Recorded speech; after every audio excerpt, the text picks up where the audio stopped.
Mga kaibigan, welcome back. Ito, pag-usapan nga po natin kung ano ang nangyari sa ating Gilas 3x3. Tinalo po tayo ng Singapore at Malaysia. At pag-uusapan din natin si Kai Sotto, ang ganda ng katawan. Simulan natin dito sa 3x3 semis. Dalawang highlights makikita natin dito. Unahin natin itong semis sa Singapore. Mga kaibigan, kung madidinig natin yung bansa na itong kalaban ng Gilas, masasabi natin, naku, kayang-kaya natin yan. Pero iba, mga kaibigan, pag 3x3 at depende pa rin sa situation at mga players, yan makikita natin, tayo naghahabol dito sa Singapore. So yan, nakashoot si Pasaol, tira ni Sedoripa, miss, nakuha ni Kuame. So all, ito ang game winner ng kalaban, mga kaibigan. Yan, talaga namang makikita natin mamaya reaction ng mga players natin yan. Talagang disappointed, hiwa-hiwalay sila pagkatapos ng game.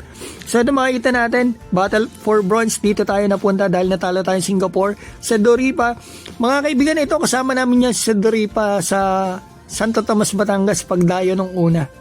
Ligang, hindi naman ligang labas, yung mga alam nyo na, yung konting anuhan lang, alam nyo na, yung mga gano'n, yung pagdadayo, may mga medyo malalaki ang yan, sama namin yan dati. Si Eryobu, ito makikita natin.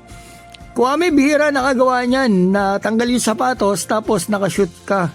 Si Kuame pala nakita ko niyan, pero may nakablock na isa lang ang sapatos, si Mayhofer ata yun.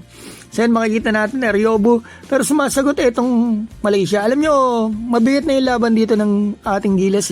Kasi mga kaibigan, syempre physically pagod sila, mentally, at saka yung puso nila talagang disappointed tayo sa nangyari doon sa laban before this game sa Singapore. Kaya mabigat talaga yung laban, physically and emotionally.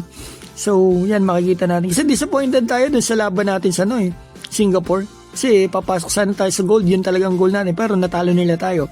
So ito, bronze na lang to. Yun nga lang, nadali pa tayo mga kaibigan. Wala magagawa, ganyan talaga ang laban. Minsan talaga kahit anong gawin mo ay hindi para sa'yo. Kung hindi para sa'yo, ay hindi talaga para sa'yo. So ito, reaction ng ating mga players. After ng basket, makikita natin, after niya kay Kwame. Yan, mga kaibigan. Ramdam natin yung disappointment. Si Kwame talagang hindi makapaniwala, no? Wala tayong magagawa mga kaibigan, gaya nga na sinabi ko. Kung talagang para sa'yo, para sa'yo yan. Kung hindi, wala ka talagang magagawa kahit anong gawin mo.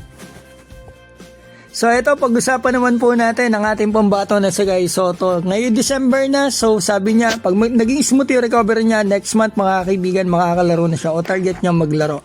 So ito, ang pinost po niya sa kanyang Instagram kanina, yan, with Real Madrid. Makikita natin dito mga kaibigan.